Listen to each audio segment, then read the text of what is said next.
हमने कही। नमस्कार दोस्तों, मैं संजीव शर्मा डिजायर न्यूज से face to face big shot में आज आपके सामने एक ऐसी शख्सियत। देखिए, कहते हैं कि हमारे देश के 4 स्तंभ हैं। अगर मैं उन 4 स्तंभ को एक साइड में करता हूं तो एक स्तंभ भी ऐसा है जो आर्मी, हमारी आर्मी जो सरहद पे खड़ी है, जो जिसके कारण हम आराम से सो पाते हैं। ना हमें दिन का पता रहता, ना हमें रात का पता रहता।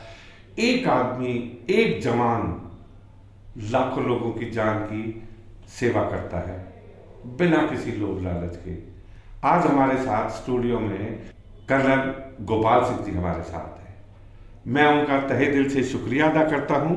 और कर्नल साहब, आपने इतना कीमती समय निकाला। सालों से आर्मी का एक बहुत बड़ा रोल रहा है। आप लोग स्तंभ हैं इस देश के। तो आप रिटायरमेंट के बाद अब जो इतनी संस्थाओं में जुड़े हुए हैं, उन संस्थाओं में आप किस किस तरीके से काम करते हैं, और हमारे जो सैनिक हैं, पूर्व सैनिक हैं, उनके परिवारों के लिए क्या क्या आपने कदम उठाए हैं? सभी को नमन, वंदन, प्रणाम, जय हिंद, जय भारत। मैं एक पूर्व सैनिक होने के नाते जो आपने सवाल किए हैं बहुत ही उम्दा सवाल है, और उसके ऊपर मैं चंद एक बातें जरूर कहूँगा। मैं हरियाणा प्रदेश का अखिल भारतीय पूर्व सैनिक सेवा परिषद का अध्यक्ष हूँ जी। और हमारे जितने पर भी हरियाणा में पूर्व सैनिक हैं, वीर नारी हैं, जो यानी हरियाणा को आप ये देखें, भारत के अंदर हरियाणा एक ऐसा राज्य है जो सेना के अंदर 10वां जवान हरियाणा का है जी। तो आप समझिए कि हरियाणा में तकरीबन 5.5 से 6.5 लाख करीब पूर्व सैनिक हैं, परिवार उनके मिलाकर, और उनकी समस्याएं अलग अलग हैं। उन समस्याओं में आप लीजिए कि किसी का पेंशन का है, किसी की यानी डॉक्यूमेंट्स में प्रॉब्लम, उन सारी समस्याओं को जो वैसे दूर नहीं होती, वो हमारी संस्था जो है उनको दूर कराती है। और सबसे बड़ी बात यह है कि किसान और जवान पूरे भारत को नहीं, पूरे विश्व को यही चलाते हैं। उसी में से आपके सारे जितने और भी हैं सारे निकल के आते हैं। उसी में साइंटिस्ट बनते हैं, उसी में से इंजीनियर बनते हैं, उसी में से मेडिकल स्पेशलिस्ट बनते हैं, उसी में से हवाई जहाज उड़ाने वाले बनते हैं। सारे इसी से निकलते हैं, दो ही, किसान और जवान।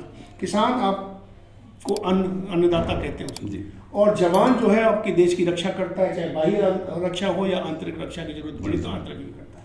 इनके लिए यदि सम्मान, सेवा, साहस, सम्मान। सेवा हम सभी करते हैं जी, साहस हमारे सबके अंदर है, लेकिन सम्मान बहुत जरूरी है। यदि सैनिक को यदि सम्मान मिले, उसके परिवार को सम्मान मिले, तो इससे बढ़कर के और कुछ है नहीं। और आज यदि सैनिक के सम्मान के लिए हम देखें तो हमारे जितने बड़े वीर शहीद या जिनको हम कहें जिन्होंने अपने बलिदान दिया है, यदि उनके परिवारों को देखभाल किया जाए, उनकी कहीं मूर्ति लगे, उनके राष्ट्रवाद और देश प्रेम के लिए बच्चों को प्रोत्साहित किया जाए, तो ये कार्रवाई हम कर रहे हैं। तो भिवानी के अंदर 184 यानी हमारे बलिदानी हैं, उनमें से हमने 85 जो है ना उनकी मूर्तियों को अनावरण किया। अभी कुछ दिन पहले ही 3 मूर्तियों का अनावरण किया।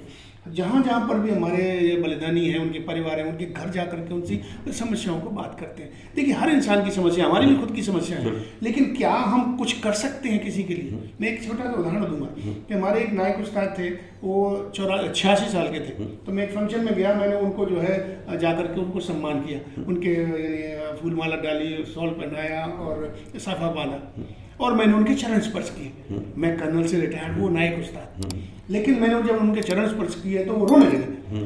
बोलते कि आज जब मैं सेना के अंदर था, मैं कर्नल साहब को तो देखना ही मुश्किल होता था हमारे लिए, और आज एक कर्नल मेरे चरण स्पर्श कर रहा है, इससे बढ़कर के मुझे एक सम्मान कहाँ से मिलेगा? तो ये सम्मान जो है सबसे बड़ी बात है, और उसके लिए हम पूरी कार्रवाई कर रहे हैं। नहीं, बहुत अच्छी बात आपने कही। देखिए कर्नल साहब, कि जवान और किसान, ये 2 चीज़ें ऐसी हैं जो हमारे देश को कहीं से कहीं लेके जा रही हैं। और आज अगर हम विश्व गुरु बनने की बात कर रहे हैं तो इनका बहुत बड़ा योगदान है।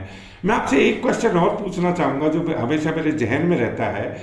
एक जवान, वो कई दफ़ा जवानी में चला जाता है, परिवार में उसके बच्चे इतने छोटे छोटे होते हैं, लेकिन उनमें ये जज्बा कैसे आता है कि कई दफ़ा मैं देखता हूँ कि 3-3, 4-4, 5-5 साल के बच्चे जिनको पता है कि उन्होंने मुखाग्नि दी है अपने पिता को, उसके बाद भी उनका जज्बा कायम रहता है। तो आप फोर्स में हैं, ये जज्बा कैसे क्रिएट करते हैं? सबसे बड़ी बात 3 चीज है। नंबर 1 नाम, दूसरा नमक, और तीसरा निशान। नाम अपने बाप का, माँ का, पिता का, भाई का, बहन का, परिवार का, स्कूल का, टीचर का, सबका नाम उसके साथ में होता है। या पिताजी गया है तो क्यों ना मैं अपने बाप से बढ़कर के बनूं, बेटे का उम्मीद ये होती है। दूसरा नमक, जहाँ पर भी वो जाता है सैनिक बन करके, वो सैनिक जहाँ जिस यूनिट का नमक खाता है उस नमक के लिए वो कुछ भी करने के लिए तैयार है। और सबसे बड़ा निशान हमारा तिरंगा। इस तिरंगे के लिए वो जब बाप को देखता है कि बाप जो है तिरंगे के अंदर उसको यानी इस मातृभूमि की रक्षा करते हुए वो जो है बलिदान हुआ है, तो क्या मैं नहीं कर सकता ये?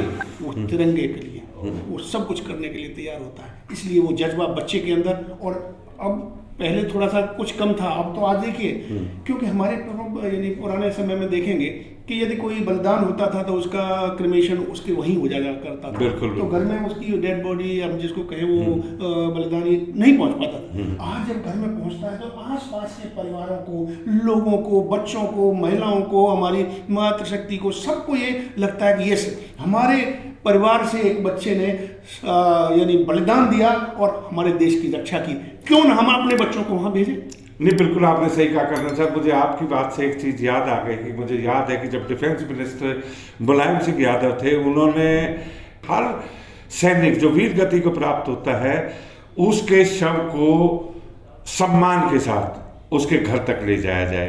तो आपने बहुत अच्छी चीज़ कही है कि देखिए बच्चों के अंदर एक जज्बा है। अब आने वाले समय में जिस तरीके से आप लोग इन संस्थाओं को चला रहे हैं, तो आपका नेक्स्ट टारगेट क्या है कि मतलब कौन सी ऐसी समस्या है जो मेजर है जिसको आप सॉल्व करना चाहते हैं? बहुत बड़ा सवाल है।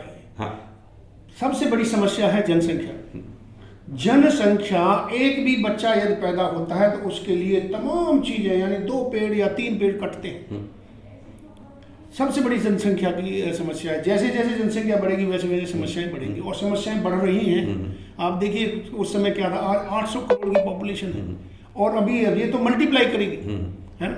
तो सबसे बड़ी जनसंख्या। दूसरा क्या है, टेररिज्म, यानी घर बैठे उसके पास में औरत भी आ जाए, उसके पास में बच्चा भी आ जाए, उसके पास में क्या पैसा भी आ जाए, ऐशो आराम की जिंदगी करे, वो टेररिज्म की वजह से। आप पहले देखिए हमारे भारत के अंदर पूरा सनातन धर्म, या हम इसको ले भारत, पूरे विश्व के अंदर सबसे पहले संस्कृति पैदा की तो भारत ने की, और आज फिर विश्व गुरु बनने के कगार पर है।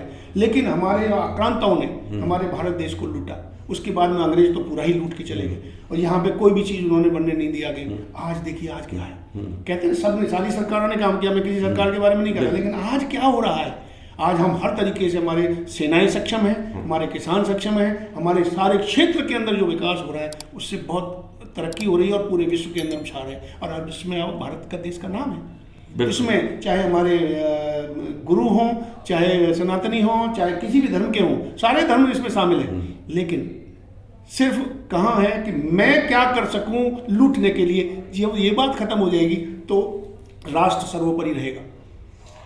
तो दोस्तों, आज हमारे साथ कर्नल ने जितनी बातें बताई हैं, कर्नल साहब का मैं तहे दिल से शुक्रिया अदा करता हूँ। देखिए दो टॉपिक इन्होंने ऐसे बताए जो वाकई हमारे देश के लिए कहीं ना कहीं खतरा है। जनसंख्या की बात करें तो जनसंख्या एक हमारे लिए खतरा है, टेररिज्म उससे भी बड़ा खतरा है। कर्नल साहब, एक चीज जनता और कई दफा कंफ्यूज हो जाती है, जानना चाहती है कि आज जो एक तो आपने बताया कि हमारे इंटरनली कुछ ऐसे आतंकवादी हैं, कुछ हमारे ऐसे जो हैं जो देश को कमजोर कर रहे हैं, दूसरी तरफ आता है क्वेश्चन पाकिस्तान का और इधर चाइना का।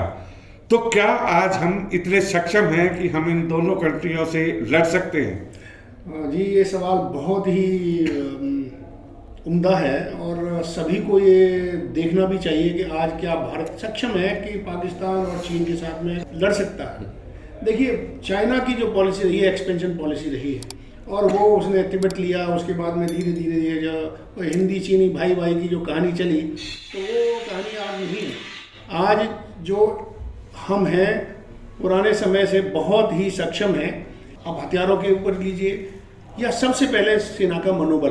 पाकिस्तान के बाद में देखिए कितनी बार उन्होंने मार खाई हमसे।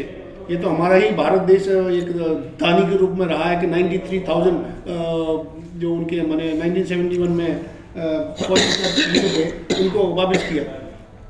आप देखिए चाइना चाइना इस वक्त बहुत ही कठिन परिस्थितियों में गुजर रहा है। बिल्कुल कठिन परिस्थिति, वो चाहता था पैसा दे दे करके जो है बाकी देशों को अपने काबू में करना, लेकिन आज 5 फ्रंट में हमारी जगह पर, इधर तवांग में, दूसरा क्या नाम नेपाल के, तीसरा भूटान, चौथा ये क्या बोलते हैं सिक्किम, और 5वां जो है अरुणाचल प्रदेश में, 5 जगह जो है हमारे साथ में भिड़ंत कर चुका है। तो क्या ये आगे भी इसी तरीके से करता रहेगा? यदि करता रहेगा तो हमारे पास में भारतीय इंडिजिनसली जो कहते हैं आत्मनिर्भर भारत के सारे हथियार धीरे धीरे बनकर के तैयार हो रहे हैं। दूसरा सबसे बड़ी बात यह है कि हम कहते हैं हवाई क्या नाम है, चाइना के बाद में हवाई जहाज यानी आधुनिक हवाई जहाज है, क्या हमारे पास नहीं है? अभी सारे राफेल जो तमाम, और इन भारत का तेजस विमान जो भारत में बनाया गया और तमाम इंडस्ट्रीज बन रही है, क्योंकि उनके विमान जो है JF-17 है उसको नकार रहे हैं और हमारे 5-6 देश हमारे यहाँ से खरीद रहे हैं। तो हमारे भारत के अंदर हम सबसे बड़ी बात है कि हमारा मनोबल, उनके यहाँ कॉन्स्क्रिप्ट आर्मी है जहाँ 2 से 2.5 साल वाले बच्चों को लेकर के रखते हैं और 2.5 साल के बाद चले जाते हैं।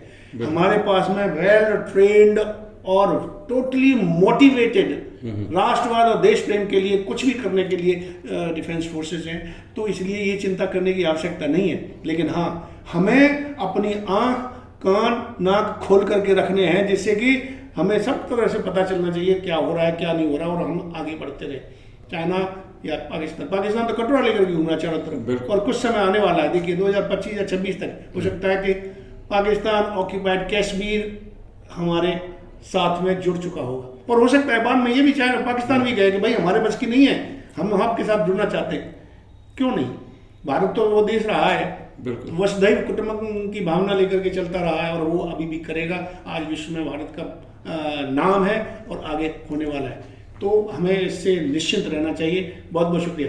नहीं, आपने बहुत अच्छा किया। देखिए दोस्तों, हमें चाइना पाकिस्तान ये कुछ भी हो, लेकिन जो कर्नल साहब ने एक बात बताई वो बहुत ही काबिल तारीफ है कि जो मनोबल है और जो आज हमारे पास टेक्नोलॉजी है, उससे हमें किसी चीज से घबराने की जरूरत नहीं है। जितनी जगह चाइना हमारी तरफ बढ़ेगा उतनी तरफ ही उसको मुंह की खानी पड़ेगी। आने वाले समय में आप देखते रहिए कि किस तरीके से POK जो पहले भी हमारा हिस्सा था, आज भी हमारा हिस्सा है, और आगे आने वाले टाइम में पूरी तरह हमारा हिस्सा होगा, क्योंकि हमारी आर्मी इतनी सक्षम है कि वो किसी भी देश की आर्मी से टक्कर लेने के लिए पूरा मनोबल रखती है। मैं सभी को फिर एक बार नमन वंदन करता हूँ। नववर्ष आने वाला है, सभी खुश रहें और सारे परिवार जन और पूरा देश ही नहीं पूरा विश्व खुश रहे।